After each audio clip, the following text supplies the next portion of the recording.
Hello friend, welcome to my channel multiple subject with Mihu. আজকের পুরো ভিডিওটাই আমি বাংলাতে করব এবং ভারতের সংবিধানের ধারাগুলি কিভাবে তাড়াতাড়ি আমরা মনে রাখতে পারবো এবং পরীক্ষাতে যে ধরনেরই কোশ্চেন আসুক না কেন আমরা ইজিলি সেই সংবিধানের যে কোনো কোশ্চেন সলভ করতে পারবো তার একটা ট্রিক্স আজকের এই ভিডিওতে দেখানো হবে। তো শুরু করা যাক আজকের video. The constitution of India অর্থাৎ ভারতের সংবিধান। ভারতের সংবিধানে 22টি পার্ট, 12টা শিডিউল এবং 395টা ধারা রয়েছে। পার্ট 1-এ আর্টিকেল 1 থেকে আর্টিকেল 4 পর্যন্ত রয়েছে। ইউনিয়ন অ্যান্ড ইটস টেরিটরি অর্থাৎ ভারতের ইউনিয়ন ও ভূখণ্ডগত এলাকা সম্বন্ধে পার্ট 1-এ রয়েছে। আর্টিকেল 1-এ আছে ভারতের ইউনিয়ন ও ভূখণ্ডগত এলাকার নাম। আর্টিকেল 2-তে আছে admission or establishment of new state অর্থাৎ নতুন রাজ্যের সূচনা ও গঠন। আর্টিকেল 3-তে রয়েছে formation of new states and alteration of area boundaries or names of existing states অর্থাৎ রাজ্যের সীমানা পরিবর্তন বা ভূখণ্ডগত এলাকা পরিবর্তন ও রাজ্যের নাম পরিবর্তন। আর্টিকেল 4-এ রয়েছে নতুন রাজ্যের সূচনা, রাজ্যের সীমানার পরিবর্তন ইত্যাদির জন্য সংবিধানের প্রথম এবং চতুর্থ তফসিলের সংশোধনজনিত ব্যবস্থা। পার্ট 2-এ রয়েছে আর্টিকেল 5 থেকে আর্টিকেল 11 পর্যন্ত। আর্টিকেল 5-এ রয়েছে citizenship of the commencement of the constitution অর্থাৎ ভারতের জনগণের নাগরিকত্বের অধিকার। যদি কোনো ব্যক্তি ভারতেই জন্মায় কিংবা তার বাবা মায় ভারতেই জন্মায় কিংবা সেই ব্যক্তি ভারতে জন্মেছে এবং ভারতে বসবাস করে কিন্তু 5 বছরের কমও যদি হয়ে থাকে তবুও তার নাগরিকত্বের অধিকার রয়েছে আর্টিকেল 5-এ। আর্টিকেল 6-এ রয়েছে right of citizenship of certain person who have migrated to India from Pakistan. Pakistan থেকে আসা ব্যক্তির নাগরিকত্বের অধিকার। যদি সেই ব্যক্তি বা তার বাবা মা বা তার পূর্বপুরুষ কেউ ভারতেই জন্মে থাকে the government of Indian act 1935-এর মধ্যে। 2 যদি কোনো ব্যক্তি 1948 সালের 19শে জুলাইয়ের আগে পাকিস্তান থেকে মাইগ্রেট হয়ে ভারতে এসে বসবাস শুরু করে কিংবা যদি কোনো ব্যক্তি 1948 সালের 19শে জুলাইয়ের পরে ভারতে এসে বসবাস শুরু করে এবং কনস্টিটিউশন তৈরি হওয়ার আগের যে সমস্ত অফিসার তাদের কাছে নাম রেজিস্টার করে সিটিজেনশিপের জন্য তারা নাগরিকত্বের অধিকার পাবে। যে সমস্ত ভারতীয় পাকিস্তানে বসবাস করছে তাদের নাগরিকত্বের অধিকার রয়েছে আর্টিকেল 7-এ। Article 8 right of citizenship of certain person of India origin residing outside India অর্থাৎ যে সমস্ত ভারতীয় বংশীভূত এনআরআই ব্যক্তি ভারতের বাইরে বসবাস করছে তাদের বিশেষ নাগরিকত্বের অধিকার প্রদান রয়েছে আর্টিকেল 8-এ। আর্টিকেল 9-এ রয়েছে person voluntarily acquiring citizenship of a foreign state not to be citizen. যে সমস্ত ব্যক্তি বিদেশি কোনো রাষ্ট্রের নাগরিকত্ব গ্রহণ করেছে তারা ভারতীয় নাগরিক হিসাবে গণ্য হবে না। নাগরিক অধিকার সংক্রান্ত বিষয়টি রয়েছে আর্টিকেল 10-এ। আর্টিকেল 11-এ রয়েছে পার্লামেন্ট নাগরিকতার বিষয়টি আইন প্রণয়নের দ্বারা নিয়ন্ত্রণ করবে। তো বন্ধুরা, রাজ্যের সীমানা পরিবর্তন বা রাজ্যের নাম পরিবর্তন কোন আর্টিকেলে রয়েছে কমেন্ট বক্সে লিখে পাঠান। পার্ট 3-তে রয়েছে আর্টিকেল 12 থেকে আর্টিকেল 35 পর্যন্ত। রাইট টু ইকুয়ালিটি অর্থাৎ সাম্যের অধিকার। আর্টিকেল 12-এ রয়েছে ডেফিনেশন অফ ইউনিয়ন অর্থাৎ রাষ্ট্রের সংজ্ঞা ও বর্ণনা রয়েছে আর্টিকেল 12-এ। সাম্যের অধিকার বা ইকুয়ালিটি বিলো ল রয়েছে আর্টিকেল 14-এ। আর্টিকেল 15-এ রয়েছে prohibition of discrimination on grounds of religion, race, caste, sex or place of birth. জাতি, ধর্ম, বর্ণ, স্ত্রী পুরুষ জন্মস্থান নির্বিশেষে যে কোনো প্রকার বৈষম্যকে নিষিদ্ধকরণ। আর্টিকেল 16-এ রয়েছে equality of opportunity in matters of public employment. সরকারি চাকুরি লাভের ক্ষেত্রে সকল নাগরিকদের সমান সুযোগ সুবিধা প্রদান। আর্টিকেল 17-এ রয়েছে অ্যাবলিশন অফ আনটাচেবিলিটি অস্পৃশ্যতা নিষিদ্ধকরণ। আর্টিকেল 18-এ রয়েছে অ্যাবলিশন অফ টাইটেলস পদবি গ্রহণ নিষিদ্ধকরণ। আর্টিকেল 19 থেকে 22 পর্যন্ত রয়েছে স্বাধীনতার অধিকার রাইট টু ফ্রিডম। বাক ও মতামত প্রকাশের অধিকার, শান্তিপূর্ণভাবে ও নিরস্ত্রভাবে সমবেত হওয়ার অধিকার, সমিতি বা সংঘ গঠনের অধিকার, ভারতের সর্বত্র স্বাধীনভাবে চলাফেরার অধিকার, ভারতের ভূখণ্ডের যে কোনো অংশে বসবাসের অধিকার, যে কোনো বৃত্তি অবলম্বন করার অথবা যে কোনো উপজীবিকা ব্যবসা বাণিজ্য চালানোর অধিকার রয়েছে আর্টিকেল 19-এ। আর্টিকেল 20-তে রয়েছে protection in respect of conviction of offences, অপরাধের জন্য শাস্তির ব্যাপারে সুরক্ষা রয়েছে আর্টিকেল 20-তে। আর্টিকেল 21-এ রয়েছে protection of life and personal liberty, জীবন ও ব্যক্তিগত স্বাধীনতার সুরক্ষা। আর্টিকেল 21-এতে রয়েছে রাইট টু এডুকেশন অর্থাৎ শিক্ষার অধিকার, প্রাথমিক শিক্ষাকে মৌলিক অধিকারের শিক্ষা প্রদান। আর্টিকেল 22-তে রয়েছে গ্রেপ্তার ও আটক রাখার বিরুদ্ধে সংরক্ষণমূলক ব্যবস্থা, যদি কোনো ব্যক্তিকে গ্রেপ্তার করা হয় তাহলে সত্ত্বর তাকে গ্রেপ্তারের কারণ জানাতে হবে, তার উল্লেখ রয়েছে আর্টিকেল 22-তে। আর্টিকেল 23-তে রয়েছে prohibition of traffic in human being and forced labour, বলপূর্বক কোনো ব্যক্তিকে পরিশ্রম করানো বা বেকার খাটানো নিষিদ্ধকরণ। আর্টিকেল 24-এ রয়েছে prohibition of employment of children in factories or any dangerous places, 14 বছরের কম বয়স্ক শিশুদের কলকারখানা, খনি বা অন্য কোনো বিপজ্জনক কাজে নিযুক্ত করার নিষিদ্ধকরণ। বন্ধুরা, আপনাদের জন্য আরেকটি কোশ্চেন, অ্যাবলিশন অফ টাইটেলস অর্থাৎ পদবি গ্রহণ নিষিদ্ধকরণ কোন আর্টিকেলে রয়েছে? কমেন্ট বক্সে লিখে জানান। Right two freedom of religion অর্থাৎ ধর্মের স্বাধীনতার অধিকার রয়েছে আর্টিকেল 25 থেকে 28 পর্যন্ত। সকল ব্যক্তি সমানভাবে বিবেকের স্বাধীনতা অনুসারে ধর্মশিক্ষা, ধর্মাচরণ এবং ধর্মপ্রচারের স্বাধীনতা ভোগ করবে, এটা রয়েছে আর্টিকেল 25। প্রত্যেক ধর্মীয় সম্প্রদায় বা গোষ্ঠী নিজের ধর্মীয় সংগঠন ও কার্যাদি পরিচালনা করতে পারবে, বর্ণিত রয়েছে আর্টিকেল 26-এ। আর্টিকেল 27-এ রয়েছে ধর্মীয় কারণে কোনো ব্যক্তিকে কর দিতে জোর করা যাবে না। আর্টিকেল 28-এ রয়েছে শিক্ষা প্রতিষ্ঠানে ধর্মীয় শিক্ষার ক্লাসে ছাত্রছাত্রীদের অংশগ্রহণের বিষয়টি তাদের ইচ্ছাধীন হবে। সংখ্যালঘু শ্রেণীর নাগরিকদের স্বার্থ সংরক্ষণ সংক্রান্ত বিষয়সমূহ রয়েছে আর্টিকেল 29-এ। Protection of interest of minorities. Article 30-তে রয়েছে right of minorities to establish and administrate educational institution অর্থাৎ সংখ্যালঘু সম্প্রদায়ভুক্ত ব্যক্তিদের নিজেদের পছন্দ মতো শিক্ষা প্রতিষ্ঠান স্থাপন ও পরিচালনা করতে পারার অধিকার। আর্টিকেল 32-তে রয়েছে মৌলিক অধিকারগুলিকে বলবৎ করার জন্য আদেশ জারি সংক্রান্ত বিষয়াদি। সংবিধানের ধারাগুলি যাতে আরও ভালোভাবে মনে রাখা যায় তার জন্য একটা শর্ট ট্রিক্স আমি নিয়ে এসেছি।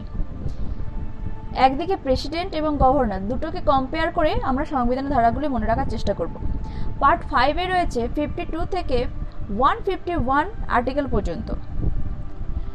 আর্টিকেল 52-তে রয়েছে দ্য প্রেসিডেন্ট অফ ইন্ডিয়া অর্থাৎ ভারতের রাষ্ট্রপতি। উল্টো দিকে দেখলে পার্ট 6-এ রয়েছে 152 থেকে 237 পর্যন্ত আর্টিকেল, এবং আর্টিকেল 153-তে রয়েছে গভর্নর অফ স্টেট অর্থাৎ রাজ্যের রাজ্যপাল। আর্টিকেল 53-তে রয়েছে executive power of the union অর্থাৎ প্রেসিডেন্টের শক্তি এবং কার্য, এবং উল্টো দিকে একইভাবে আর্টিকেল 154-এ রয়েছে এক্সিকিউটিভ পাওয়ার অফ স্টেট অর্থাৎ গভর্নরের রাজ্যপালের শক্তি এবং কার্য।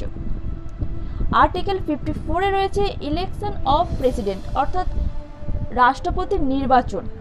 উল্টো দিকে একইভাবে আর্টিকেল 155-এ রয়েছে অ্যাপয়েন্টমেন্ট অফ গভর্নর অর্থাৎ রাজ্যপালের রাষ্ট্রপতি কর্তৃক নিযুক্তকরণ। আর্টিকেল 61-এ রয়েছে procedure for impeachment of the president অর্থাৎ রাষ্ট্রপতির পদচ্যুতি সংক্রান্ত বিষয়। আর্টিকেল 72-তে রয়েছে রাষ্ট্রপতির ক্ষমা প্রদর্শন করার ক্ষমতা। আর্টিকেল 123-তে রয়েছে পার্লামেন্টের অবসরকালীন সময়ে রাষ্ট্রপতির অধ্যাদেশ জারি করার ক্ষমতা। আর্টিকেল 143-তে রয়েছে রাষ্ট্রপতির আইন সংক্রান্ত প্রশ্নে সুপ্রিম কোর্টের কাছে পরামর্শ করতে পারেন। ভাইস প্রেসিডেন্ট সম্বন্ধে রয়েছে আর্টিকেল 63-তে। আর্টিকেল 64-এ রয়েছে ভাইস প্রেসিডেন্ট থাকাকালীন রাজ্যসভার চেয়ারম্যান পদে আসীন হওয়ার ক্ষমতা। প্রেসিডেন্ট বা গভর্নর মনে রাখা খুবই সহজ, কারণ দেশে যেমন প্রেসিডেন্টের ভূমিকা তেমন রাজ্যে গভর্নরের ভূমিকা। আর এবং প্রেসিডেন্টের কাজ আর গভর্নরের কাজ যদি কম্পেয়ার করা যায় তাহলে আর্টিকেলগুলো মনে রাখতেও সুবিধা হবে। আর্টিকেল 52-তে স্টার্ট হচ্ছে প্রেসিডেন্ট, আর আর্টিকেল 153-তে স্টার্ট হচ্ছে গভর্নর। আর্টিকেল 153-তে রয়েছে প্রেসিডেন্টের শক্তি বা কার্য, একইভাবে আর্টিকেল 154-এ রয়েছে গভর্নরের শক্তি বা কার্য। এইভাবে মনে রাখা সুবিধা হবে। আর্টিকেল 54-এ রয়েছে প্রেসিডেন্টের নির্বাচন, আর্টিকেল 155-এ রয়েছে গভর্নরের নির্বাচন। আবার একইভাবে ভাইস প্রেসিডেন্টের ক্ষেত্রে আর্টিকেল 63 থেকে 64, এভাবে ইজিলি মনে রাখা যাবে। একই রকমভাবে প্রাইম মিনিস্টার এবং চিফ মিনিস্টারের ধারাগুলি আমরা একই সঙ্গে পড়ে নেব। প্রাইম মিনিস্টারের ক্ষেত্রে আর্টিকেল 74 থেকে স্টার্ট হবে এবং চিফ মিনিস্টারের ক্ষেত্রে আর্টিকেল 163 থেকে স্টার্ট হবে। আর্টিকেল 74-এ রয়েছে council of minister to aid and advise president, অর্থাৎ মন্ত্রিমণ্ডল। আর আর্টিকেল 163-তে রয়েছে council of minister to aid and advise governor, মন্ত্রিমণ্ডল চিফ মিনিস্টারের ক্ষেত্রে। আর্টিকেল 75-এ রয়েছে other prohibition as to minister like prime minister. Prime minister সম্বন্ধে রয়েছে আর্টিকেল 75 এবং চিফ মিনিস্টার সম্বন্ধে রয়েছে আর্টিকেল 164-এ। আর্টিকেল 76-এ রয়েছে attorney general of India. Article 165-এ রয়েছে advocate general for state. Article 78-এ রয়েছে প্রধানমন্ত্রীর কর্তব্য এবং আর্টিকেল 167-এ রয়েছে মুখ্যমন্ত্রী বা চিফ মিনিস্টারের কর্তব্য। এতে মনে রাখা খুব ইজি হবে। প্রাইম মিনিস্টারের ক্ষেত্রে আর্টিকেল 74 থেকে স্টার্ট হয়ে 75, 76, 78 অ্যান্ড কন্টিনিউড, এবং চিফ মিনিস্টারের ক্ষেত্রে আর্টিকেল 163 থেকে শুরু হয়ে 164, 165, 167 and continued. Prime minister chief মিনিস্টারের ক্ষেত্রে মনে রাখা ট্রিক্সটা আরও ইজি। আর্টিকেল 74-এ রয়েছে কেন্দ্রের মন্ত্রিপরিষদ, আর তার সঙ্গে 89 প্লাস করলে আর্টিকেল 163-তে রয়েছে রাজ্যের মন্ত্রিপরিষদ। আর্টিকেল 75-এ রয়েছে প্রাইম মিনিস্টার, আবার 89 প্লাস করলে আর্টিকেল 164-এ রয়েছে চিফ মিনিস্টার। আর্টিকেল 76-এ রয়েছে অ্যাটর্নি জেনারেল, আবার 89 প্লাস করলে আর্টিকেল 165-এ রয়েছে advocate general of the state.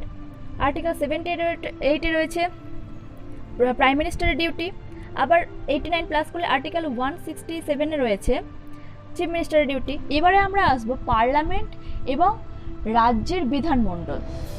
একদিকে পার্লামেন্ট, একদিকে স্টেট লেজিসলেচার। পার্লামেন্ট শুরু হচ্ছে 79 থেকে 122 আর্টিকেল পর্যন্ত, আর স্টেট লেজিসলেচার শুরু হচ্ছে 168 থেকে 212 পর্যন্ত। আর্টিকেল 79-এ রয়েছে কনস্টিটিউশন অফ পার্লামেন্ট, অর্থাৎ সংসদের গঠনতন্ত্র। উল্টো দিকে আর্টিকেল 168-এ রয়েছে constitution of legislature in state, অর্থাৎ আইন বিভাগ বা বিধানমণ্ডল। আর্টিকেল 80-তে রয়েছে composition of the council of state, অর্থাৎ রাজ্যসভার গঠন প্রণালী। আর্টিকেল 170-তে রয়েছে composition of the legislative assembly, অর্থাৎ বিধানসভার গঠন প্রণালী। আর্টিকেল 81-এ রয়েছে composition of the house of people, অর্থাৎ লোকসভার গঠন প্রণালী। আর্টিকেল 171-এ রয়েছে composition of the legislative council, অর্থাৎ বিধান পরিষদের গঠন প্রণালী। আর্টিকেল 83-তে রয়েছে ডিউরেশন অফ পার্লামেন্ট, অর্থাৎ পার্লামেন্টের সময়সীমা, বিধানমণ্ডলের সময়সীমা। আর্টিকেল 93-তে রয়েছে the speaker and deputy speaker of the house of the people, অর্থাৎ লোকসভার একজন স্পিকার এবং একজন ডেপুটি স্পিকার থাকবেন। এবং উল্টো দিকে আর্টিকেল 178-এ রয়েছে the speaker and the deputy speaker of the legislative assembly, অর্থাৎ বিধানসভায় একজন স্পিকার এবং একজন ডেপুটি স্পিকার থাকবে। বিধান পরিষদ রয়েছে আর্টিকেল 175-এ। পার্লামেন্ট আর স্টেট লেজিসলেচারেও মনে রাখা ইজি। আর্টিকেল 79-এ রয়েছে সংসদ, আর্টিকেল 80-তে রয়েছে রাজ্যসভার, এবং আর্টিকেল 81-এ রয়েছে লোকসভার গঠন প্রণালী। আবার উল্টো দিকে আর্টিকেল 168-এ রয়েছে আইন বিভাগ, আর্টিকেল 170-তে রয়েছে বিধানসভার গঠন, আবার আর্টিকেল 171-এ রয়েছে বিধান পরিষদের গঠন। আর্টিকেল 175-এ রয়েছে বিধান পরিষদের বা রাজ্যের রাজ্যপালের আইনসভার বক্তব্য রাখতে পারেন, তার সম্বন্ধে রয়েছে আর্টিকেল 175-এ। আর্টিকেল 83-তে রয়েছে পার্লামেন্টের ডিউরেশন, আবার আর্টিকেল 172-তে রয়েছে বিধানসভার ডিউরেশন। আর্টিকেল 93-তে রয়েছে লোকসভার একজন স্পিকার এবং একজন ডেপুটি স্পিকার থাকবে। আবার উল্টো দিকে আর্টিকেল 178 রয়েছে দ্য স্পিকার এবং ডেপুটি স্পিকার রাজ্যের। এবারে আসবে সুপ্রিম কোর্ট এবং হাইকোর্ট। আর্টিকেল 124 রয়েছে establishment and constitution of supreme court, অর্থাৎ সুপ্রিম কোর্টের গঠন, এবং উল্টো দিকে আর্টিকেল 214 রয়েছে হাইকোর্ট অফ স্টেটস, অর্থাৎ হাইকোর্ট সম্বন্ধে। আর্টিকেল 131 রয়েছে original jurisdiction of the supreme court, অর্থাৎ সুপ্রিম কোর্টের মূল এলাকা। উল্টো দিকে আর্টিকেল 216 রয়েছে কনস্টিটিউশন অফ হাইকোর্ট, হাইকোর্ট গঠন। আর্টিকেল 148 রয়েছে controller and auditor general of India, অর্থাৎ সিএজির নিযুক্তকরণ। ইউনিয়ন টেরিটরি অর্থাৎ কেন্দ্রশাসিত অঞ্চলসমূহ সম্বন্ধে বিবরণ রয়েছে আর্টিকেল 239 থেকে আর্টিকেল 242 পর্যন্ত। এরপর আসবে পঞ্চায়েত এবং মিউনিসিপ্যালিটি। পঞ্চায়েত আর্টিকেল 243 থেকে 243 ও পর্যন্ত এবং মিউনিসিপ্যালিটি আর্টিকেল 243 বি থেকে 243 জি পর্যন্ত। আর্টিকেল 243 এ আছে গ্রাম সভা। আর্টিকেল 243 বিতে আছে কনস্টিটিউশন অফ পঞ্চায়েত, অর্থাৎ পঞ্চায়েতের নিয়মাবলী।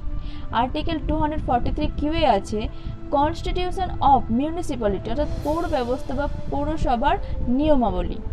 আর্টিকেল 43 সিতে আছে কম্পোজিশন অফ পঞ্চায়েত, অর্থাৎ পঞ্চায়েতের গঠন। উল্টো দিকে আর্টিকেল 243 আর এ আছে কম্পোজিশন অফ মিউনিসিপ্যালিটি, অর্থাৎ পৌরসভার গঠন। আর্টিকেল 243 ইতে আছে ডিউরেশন অফ পঞ্চায়েত, অর্থাৎ পঞ্চায়েতের মেয়াদ বা কার্যকাল। আর্টিকেল 243 ইউয়ে আছে ডিউরেশন অফ মিউনিসিপ্যালিটি, অর্থাৎ পৌরসভার মেয়াদ বা কার্যকাল। আর্টিকেল 243 কেতে আছে ইলেকশন অফ দ্য পঞ্চায়েত, অর্থাৎ পঞ্চায়েত নির্বাচন।